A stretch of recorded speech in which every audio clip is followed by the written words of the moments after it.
السلام علیکم ورحمۃ اللہ وبرکاتہ۔ بسم اللہ الرحمن الرحیم۔ مجھے اپنے باپ کے بارے میں کچھ علم نہیں تھا۔ ابھی چھوٹی سی تھی کہ ماں بھی بھری دنیا میں تنہا چھوڑ کر چل بسی۔ شاید کہ وہ میرا بوجھ زیادہ دنوں تک نہ اٹھا سکتی تھی۔ یوں معصومیت کے ابتدائی دنوں میں ہی دنیا کی ٹھوکروں میں آ گئی تھی۔ ایسے بچوں کے ساتھ زمانہ جو سلوک کرتا ہے وہی میرے ساتھ ہونے لگا۔ کبھی ایک رشتہ دار اور کبھی دوسرے گھر پرورش پانے لگی۔ ان کے بھرے کنبے میں بھی ایک یتیم بچے کی گنجائش نہ نکل سکتی تھی۔ مستقل ذمہ داری قبول کرنے پر کوئی تیار نہ تھا۔ ماں کی ایک رشتہ دار کو ترس آ گیا۔ صباحت خالہ مجھے اپنے ساتھ گھر لے آئیں۔ گرچہ سکے ماموں خالائیں سبھی موجود تھے، لیکن کسی کی نزدیکی رشتہ دار نے مجھے گود نہ لیا۔ خالہ صباحت کوئی امیر عورت نہ تھیں، مگر اپنے بچپن کی محرومیاں ان کو یاد تھیں۔ وہ خود سلائی کر کے میری پرورش اچھے طریقے سے کرنے لگیں۔ یوں وقت گزرتا گیا اور میں 16 برس کی ہو گئی تھی۔ خالہ خود غربت کی زندگی جی رہی تھیں، لہٰذا ان کا سماج میں کوئی خاص مقام نہ تھا۔ میرے لیے کسی اچھے گھر سے رشتہ کہاں سے آتا؟ وہ شریف، سیدھی، سادت، حلیم و طب خاتون تھی۔ چلاکی نام میں ان میں نہ تھی۔ محلے پڑوس کے لوگ سب جہاں ان کی عزت کرتے تھے، وہاں روپیہ پلے نہ ہونے کے سبب انہیں کوئی اہمیت نہیں دیتا تھا۔ حتیٰ کہ تقریبات میں صرف اس وجہ سے مدعو کیا جاتا تھا خالہ صباحت آ کر کچھ کاموں میں ہاتھ بٹا دیں گی۔ مجھ میں دیگر خوبیاں خالہ کی تربیت سے آئی تھیں، لیکن ایک خوبی قدرت نے خود اپنی مہربانی سے عطا کی تھی کہ میری شکل و صورت بہت اچھی بنائی تھی۔ ذرا بڑی ہوئی تو میری خوبصورتی کے تذکرے ہونے لگے۔ شکل اچھی ہو اور لڑکی لاوارث ہو تو وہ زمانے کی نظروں میں کھٹکنے لگتی ہے۔ میں بھی محلے کے آوارہ نوجوانوں کی نگاہوں کی ضد میں آ گئی۔ وہ چیلوں اور کووں کی مانند خالہ کے مکان کے ارد گرد منڈلانے لگے۔ صباحت خالہ نے اسی محلے میں عمر گزاری تھی۔ بیوگی کے بعد شرافت سے محنت مزدوری میں جیون گزارا تھا، لہٰذا کسی کی ہمت نہ پڑتی تھی کہ مجھ پر کوئی انگلی اٹھاتا۔ خالہ نے بھی مجھ کو کڑی نگرانی میں پالا تھا۔ ابھی میں 8-9 برس کی تھی کہ میرا اکیلے گھر سے نکلنا بند کرا دیا۔ جہاں خود جاتی ساتھ لے جاتی۔ سودا سلف لینے نکلتی تو مکان کے بیرونی دروازے کو باہر سے تالا لگا دیتی۔ بچپن میں خود سکول چھوڑنے اور لینے جاتی تھیں۔ مجھے زمانے کی سمجھ نہ تھی، عمر ہی کتنی تھی۔ خالہ نے خود تکلیفیں سہی مگر مجھے زمانے سے بچائے رکھا۔ گھر کی کھڑکیوں سے جھانکنے بھی نہ دیتی تھیں۔ میری کوئی سہیلی نہ تھی، وہ خود ہی میری ماں تھیں اور خود سہیلی تھیں۔ ان پڑھ ہونے کے باوجود وہ اتنی باشعور تھیں کہ فارغ وقت میں میرے ساتھ لوڈو اور کیرم کھیلتی تھیں تاکہ میری روح کو خوشی اور سکون کے لمحات میسر رہیں۔ ہر لمحے کے کچھ تقاضے ہوتے ہیں۔ بے شک 8ویں کے بعد گھر بیٹھ گئی تھی، لیکن اب دنیا دیکھنا چاہتی تھی۔ گھر کی کوئی کھڑکی کھلی نہ ہوتی تو چھت سے جھانک کر محلے کا نظارہ کرنے کی خواہش دل میں انگڑائیاں لینے لگی۔ ایک روز خالہ سو رہی تھیں۔ چھت پر چڑھ کر میں گلی کا نظارہ کر ہی رہی تھی کہ ایک اباش لڑکے کی مجھ پر نگاہ اٹھ گئی۔ بس پھر کیا تھا، اس نے تو گلی میں جیسے ڈیرا ہی جما لیا ہو۔ جب خالہ کسی کام سے نکلتی وہ ہمارے گھر کے نزدیک موجود ہوتا۔ اس لڑکے کا نام کبیرہ تھا۔ وہ چھڑا ہوا بدماش تھا۔ خالہ کی چھٹی حس نے خطرے کا الارم دے دیا اور وہ پریشان رہنے لگی۔ اب ان کو احساس ہو گیا تھا کہ یتیم بچی کو پالنا اتنا مشکل نہیں ہوتا جتنا اس کو اپنے گھر کا کرنا ہوتا ہے۔ یہ کام بیوہ خالہ کے لیے دشوار تھا۔ محلے کے ہر اچھے گھر میں جا کر انہوں نے اپنا مسئلہ بیان کیا کہ کوئی ان کی بیٹی کے لیے رشتہ بتائے تاکہ وہ سکھ چین کی نیند سو سکیں۔ آخر ایک پڑوسن نے مسئلہ حل کر دیا۔ اس نے خالہ کو تسلی دی کہ ان کی بھانجی لاہور میں رہتی ہے اور وہ رشتے کرانے والی ایک عورت کو جانتی ہے۔ فون پر کچھ دن بھانجی سے رابطہ کرنے کے بعد پڑوسن نے خوشخبری دی تھی کہ ایک اچھے گھرانے کا رشتہ مل گیا ہے، وہ جلد ہی لڑکی کو دیکھنے آ رہے ہیں۔ ہفتہ گزرا کہ پڑوسن نے نوید دی کہ کل وہ لوگ لاہور سے میرے یہاں پہنچیں گے۔ خالہ صباحت نے کہا، بہن تم ہی ان لوگوں کو ٹھہرانے اور مہمانداری کا انتظام کرنا۔ رشتے کا معاملہ ہے، میرے گھر میں تو بٹھانے کو مناسب صوفہ بھی موجود نہیں ہے اور نہ ہی اچھے برتن ہیں۔ تم فکر نہ کرو صباحت، تمہاری بیٹی میری بیٹی ہے۔ میں ہی ان لوگوں کو ٹھہراؤں گی اور میں ہی ان کی خاطر تواضع کروں گی۔ تمہارے گھر بس وہ بچی کو ایک نظر دیکھنے آئیں گے۔ نوید ملی کے لاہور والے مہمان آج پہنچے ہیں۔ خالہ نے مجھے پہنانے کو جو سب سے عمدہ جوڑا جو ان کی نظر میں تھا وہ نکال دیا اور گھر کی خوب صفائی ستھرائی کر دی۔ بس یہ اہتمام وہ کر سکتی تھیں۔ لڑکا پڑوس میں بیٹھا تھا اور اس کی ماں ہمارے گھر مجھے دیکھنے آئی۔ اس نے پہلی نظر میں مجھے پسند کر لیا تھا۔ صورت لاکھوں میں ایک تھی اور یتیمے کے سوا مجھ میں کوئی عیب نہ تھا۔ عورت نے خوش ہو کر رشتہ منظور کر لیا تو خالہ صباحت نے اللہ کا لاکھ لاکھ شکر ادا کیا۔ انجانے لوگوں میں رشتہ طے ہو گیا تھا۔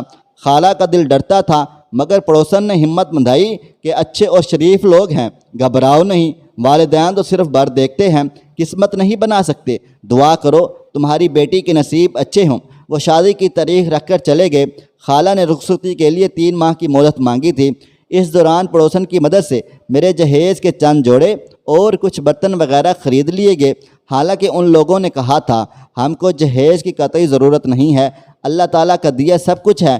شادی والے روز محلے میں سے چند خواتین آئیں، مگر سب ہی اس شادی پر مخصوص تھے کہ انجان لوگ میں دور سے رشتہ آیا تھا۔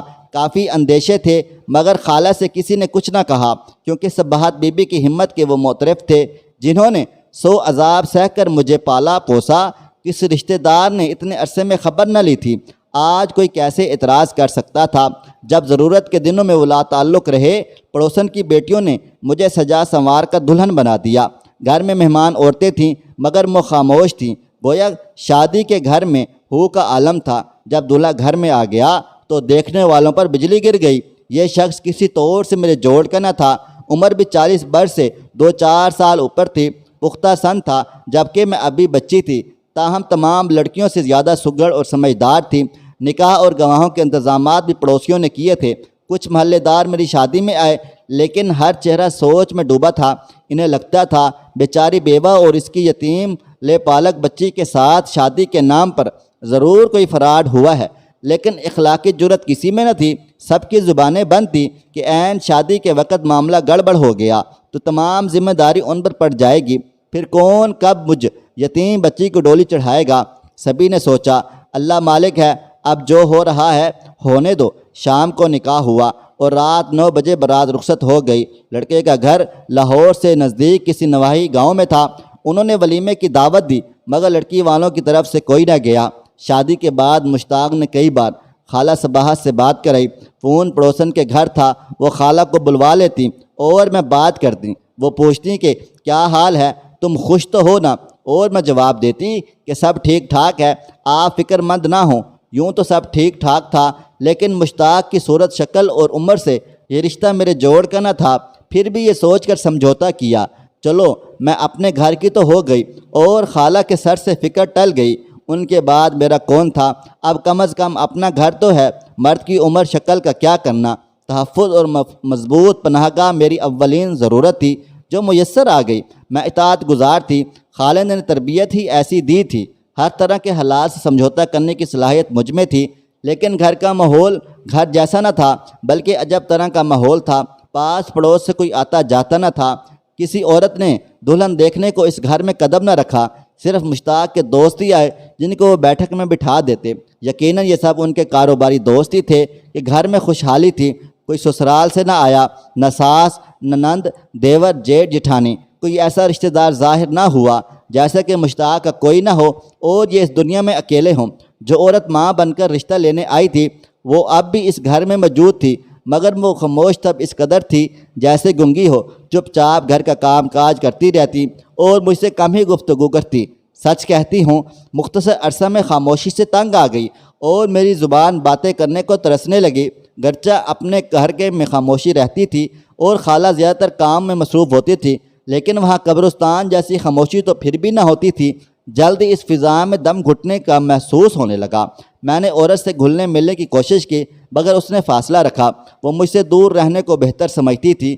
یہ وہی عورت تھی جو پہلے مشتاق کی ماں بن کر آئی۔ پھر میاں نے بتایا اس نے چونکہ مجھے پالا ہے لہٰذا احتراماً ماں کہتا ہوں، ورنہ یہ ماں نہیں ہے بلکہ میری ملازمہ ہے۔ اس کا نام صفیہ بی بی تھا۔ وہ ایک دن کھانا پکا رہی تھی کہ دوپٹے میں آگ لگ گئی۔ میرے سوا وہاں کوئی نہ تھا۔ میں نے دوڑ کر جلتے دوپٹے کو ہاتھوں سے مسل کر آگ بجھا دی، جس سے میرے ہاتھ جھلس گئے، مگر اماں صفیہ جل مرنے سے بچ گئی تھیں۔ تاہم قمیض کے ایک حصے کو آگ نے کندھے کے پاس سے راکھ کر دیا اور اس جگہ ان کے بدن پر آبلے پڑ گئے۔ اماں صفیہ کی میں نے بہت اچھی طرح سے دیکھ بھال کی اور ان کے زخم جلد بھر گئے تھے۔ میرے اس اثار پر وہ بے حد مشکور ہوئیں اور مجھ سے پیار کرنے لگیں۔ اب میں ان کو ملازمہ نہیں، اماں صفیہ کہہ کر بلاتی تھیں اور وہ بھی مجھے ماں کی طرح چاہتی۔ شادی کے 2 ماہ بعد مشتاق کے پاس کچھ لوگ کراچی سے آ کر مہمان ٹھہرے۔ ان کو دیکھ کر اماں صفیہ بے حد پریشان ہو گئیں۔ میں سمجھی کہ اماں کے زخم کو ابھی تکلیف کرتے ہیں، وہ کھانے پکانے سے پریشان ہو رہی ہیں۔ تب میں کچن میں خود مہمانوں کا کھانا تیار کرانے میں ان کی بھرپور مدد کرنے لگی۔ یہ صحیح ہے، مشتاق میرا بہت خیال رکھتا تھا، وہ نہیں چاہتا تھا میں گھر کے کسی کام کاج کو ہاتھ لگاؤں۔ اچھا کھانا اور آرام مجھے میسر تھا، تبھی میں پہلے سے زیادہ خوبصورت ہو گئی تھی۔ رنگ روپ تھا کہ نکھرتا جاتا تھا۔ ایک روز مشتاق نے کہا، تم اپنی خالہ کے لیے اداس ہو گئی ہو، چلو تم کو ان سے ملا لاتا ہوں۔ میں ملتان جانے کو تیار ہو گئی۔ میرا جی بھی اداس تھا، کیوں نہ ہوتا، خالہ صباحت نے مجھ کو ماں بن کر پالا تھا۔ جب میں جانے کو تیار ہونے لگی تو اماں صفیہ بہت زیادہ پریشان ہو گئیں، جیسے کہ وہ مجھے کسی مصیبت کے منہ میں جاتے دیکھ رہی ہوں۔ کئی بار میرے قریب آئیں، کچھ کہنے کو منہ کھولا لیکن کہہ نہ سکیں۔ مشتاق کا خوف غالب تھا۔ بالآخر موقع مل گیا اور میں نے کچن میں جا کر چپکے سے قسم دے کر پوچھا کہ اماں سچ بتا دو، کیا بات ہے؟ کچھ ایسا معاملہ ضرور ہے جو تم کہنا بھی چاہ رہی ہو اور کہہ نہیں پا رہی ہو۔ یقین رکھو میں کسی سے کچھ نہ کہوں گی۔ تب وہ ڈرتے ڈرتے بولی، سحر بیٹی، یہ شخص جو تمہارا نام نہاد شوہر بنا ہوا ہے، عورتوں کا بیپاری ہے، اس طرح شادیاں کر کے لاوارث کمسن لڑکیاں لاتا ہے اور پھر بیچ دیتا ہے۔ یہ اب تم کو کراچی لے جا رہے ہیں، دام کھڑے کرنے ہیں، ہو سکے تو ریل میں سے کہیں اتر جانا اور ماں کے پاس چلی جانا، بس اور زیادہ میں نہیں بتا سکتی۔ یہ سن کر کہ میرا سودا ہو گیا ہے اور میں اب خریداروں کے حوالے ہونے کو لے جا رہی ہوں، میرے پیروں تلے سے زمین نکل گئی تھی۔ اس سفر کو روک لینا میرے بس میں نہ تھا، لہذا چپ چاپ مشتاق کے ہمراہ ریلوے اسٹیشن پر آ گئی۔ وہ مجھے زنانہ ویٹنگ روم میں بٹھا کر چلا گیا کیونکہ ریل گاڑی کے آنے میں کچھ وقت تھا۔ میں پریشان بیٹھی تھی کہ ایک عمر رسیدہ مسافر خاتون جو کسی اچھے گھرانے کی لگتی تھیں مجھ سے پوچھنے لگی، کیوں پریشان ہو، کہاں جا رہی ہو؟ اس وقت ویٹنگ روم میں اس کے اور میرے سوا وہاں کوئی بھی موجود نہ تھا۔ میں نے ہمت کر کے اپنے احوال سے آگاہ کرنے کی اور مدد کرنے کی درخواست کی۔ اس کے بیگ میں ایک برقع تھا۔ اس نے کہا، میری بیٹی نے فرمائش کی تھی، اس کے لیے خریدا ہے، تم پہن لو اور ابھی میرے ساتھ اسٹیشن سے باہر نکل لو، ورنہ تمہارے بچاؤ کا اس کے سوا کوئی حل موجود نہیں ہے۔ اس نے میری خاطر اپنا سفر ملتوی کر دیا۔ میں نے عورت کی ہدایت کے مطابق عمل کیا اور ہم دونوں اسٹیشن سے باہر آ گئے۔ عورت نے ٹیکسی لی اور مجھے اپنے ٹھکانے پر لے آئی تھی۔ یہاں آ کر معلوم ہوا وہ عورت بھی صحیح نہیں ہے اور اس کی 2 بیٹیاں ہیں جو اسٹیج ڈراموں میں کام کرتی ہیں۔ گویا آسمان سے گرا کھجور میں اٹکا، لیکن میرا خیال غلط ثابت ہوا۔ اس کا تعلق شعبے سے ضرور تھا، مگر وہ عورت بری نہیں تھی۔ اس نے میری خالہ کا نمبر مانگا، میں نے پڑوسن کا نمبر دیا۔ ستارہ خانم نے فون کیا تو پڑوسن نے بتایا کہ تمہاری خالہ کو اچانک دل کا دورہ پڑا تھا اور کل رات ان کا انتقال ہو گیا۔ تمہارے شوہر کو فون کرتے رہے مگر ان کا فون بند ملا۔ پڑوسن کی بات سن کر میں زاروں قطار رونے لگی۔ خوب جی بھر کر رولی تو ستارہ خانم نے کہا، بیٹی اب تمہاری کیا مرضی ہے، کہاں جانا چاہتی ہو، جہاں کہتی ہو تم کو پہنچا آتی ہوں۔ میں نے جواب دیا، آنٹی میں کہاں کا بتاؤں، اس دنیا میں اب آپ کے سوا میرا کوئی نہیں۔ اچھا تو پھر میرے پاس رہ جاؤ، میری 2 بیٹیاں ہیں، تیسری تم ہو گئی۔ ستارہ خانم کا اخلاق اتنا اچھا تھا، میں ان کی بیٹی بن کر ان کے گھر میں رہنے لگی۔ پہلے تو کہیں آتی جاتی نہ تھی، یہ بیٹیوں کے ساتھ اسٹیج ڈراموں پر پرفارم کرنے چلی جایا کرتی تھیں، جبکہ میں گھر میں ان کا کھانا پکا کر رکھتی تھی اور گھر کا کام کر دیتی تھی۔ رفتہ رفتہ ان کے مشاغل میں دلچسپی لینے لگی اور ساتھ جانے لگی۔ ایک روز ایک فلم پروڈیوسر کی نظر مجھ پر پڑ گئی تو انہوں نے خانم سے اصرار کیا، اس لڑکی کو فلم میں کام کرنے دو، یہ بہت مشہور فلم سٹار بنے گی، یہ اگر خود چاہے گی تو روکوں گی نہیں، اگر نہیں چاہے گی تو اس کام کے لیے زبردستی نہیں کروں گی۔ یہ ایک شریف گھرانے کی بچی ہے اور میری پناہ میں ہے، میں اس کے لیے کسی نیک گھرانے کا رشتہ تلاش کر رہی ہوں تاکہ اپنے گھر کی ہو جائے اور عزت کی زندگی گزارے۔ فلم پروڈیوسر گرچہ مایوس ہوا مگر اس کے دل کو خانم کی بات لگی۔ اس نے کوشش کر کے میرا رشتہ تلاش کیا۔ خانم کو بتایا کہ یوں میری شادی ایک متوسط گھرانے میں ہو گئی۔ یہ بہت اچھے لوگ تھے، انہوں نے میری قدر کی۔ شوہر کا ایک چھوٹا سا جنرل سٹور تھا اور گزارا ٹھیک طرح سے ہو رہا تھا۔ ساس اور نند کے علاوہ 2 چھوٹے دیور تھے جو پڑھ رہے تھے۔ شام کو میرے شوہر کے جنرل اسٹور پر ان کا ہاتھ بٹاتے تھے اور محنتی تھے۔ جلدی کاروبار نے ترقی کی۔ کچھ زرعی دیہاتی زمین تھی۔ گاؤں کے لوگوں نے وراثت کے کاغذات نکلوائے تو میرے شوہر اور ان کے بہن بھائیوں کے نام پر زمین نکلی جو انہیں مل گئی۔ اس کو بیچ کر انہوں نے روپیہ کاروبار میں ڈالا اور دکان بڑی کر لی۔ اب دولت بھی گھر میں آنے لگی۔ میں اپنے شوہر کے ساتھ خوش و خرم آباد ہو گئی۔ برے دن ختم ہو گئے اور اللہ تعالیٰ نے گویا میری سن لی۔ 2 سال سکون سے بسر کیے، لیکن خدا کو کچھ اور منظور تھا۔ ایک روز سلیم دکان کا مال لینے کراچی گئے۔ وہاں وہ فسادات کا شکار ہو گئے اور میرے نصیب پر ایک بار پھر سیاہی پھر گئی۔ شاید میں سبز قدم تھی۔ چند دن ساس اور دیوروں نے رکھا، پھر ان کا سلوک میرے لیے مشفقانہ نہ رہا۔ ساس سمجھتی تھیں کہ میری نحوست سے ان کے گھر میں تباہی آئی ہے۔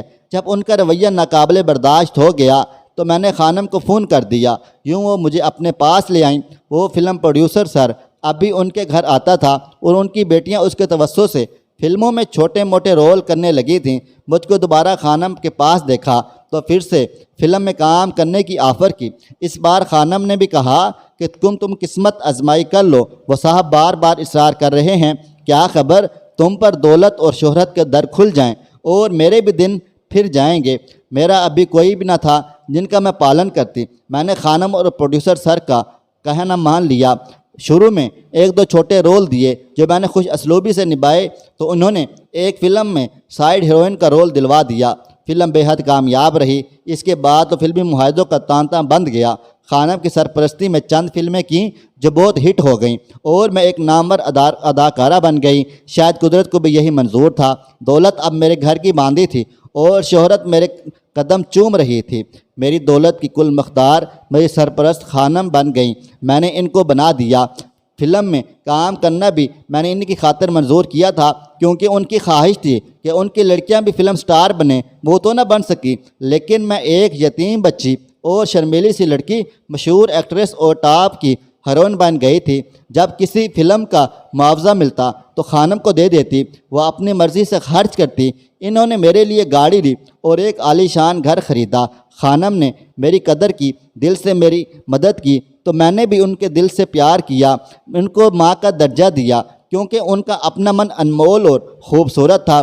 جب تک وہ زندہ رہیں میرا خیال ایک ماں کی طرح کرتی رہیں۔ ان کے انتقال کے بعد مجھ کو محسوس ہوا میں پھر سے اس دنیا میں اکیلی ہو گئی ہوں۔ اب میں سمجھدار اور تجربہ کار تھی اور دنیا کو جان پہچان گئی تھی۔ اچھے برے کی پرکھ ہو چکی تھی۔ میری زندگی میں ایک شخص آیا جو مجھ سے بے غرض پیار کرتا تھا۔ میں نے بطور جیون ساتھی اس کو منتخب کر لیا اور فلم لائن کو خیر آباد کہہ کر اپنا گھر بسایا۔ کچھ عرصے بعد ہم بیرون ملک شفٹ ہو گئے، جہاں ان کی آمدنی اچھی ہے اور ہم پرسکون و خوش و خرم زندگی اپنے بچوں کے ساتھ بسر کر رہے ہیں۔ آج اپنی زندگی پر شکر ادا کرتی ہوں اور سوچتی ہوں خدا جب چاہے جہاں چاہے پہنچا دے۔ انسان کے بس میں کچھ نہیں، سب کچھ اسی تقدیر بنانے والے کے اختیار میں ہے۔ دوستو، ویڈیو پسند آئی ہے اس ویڈیو کو لائک کریں، شیئر کریں۔ اگر آپ نے ابھی تک میرا چینل سبسکرائب نہیں کیا تو ابھی سبسکرائب کر لیں، ساتھ میں بیل آئیکن کو بھی ضرور پریس کر لیجئے گا تاکہ نئی اپلوڈ ہونے والی ہماری ویڈیوز کا نوٹیفیکیشن آپ کو بر وقت ملتا رہے۔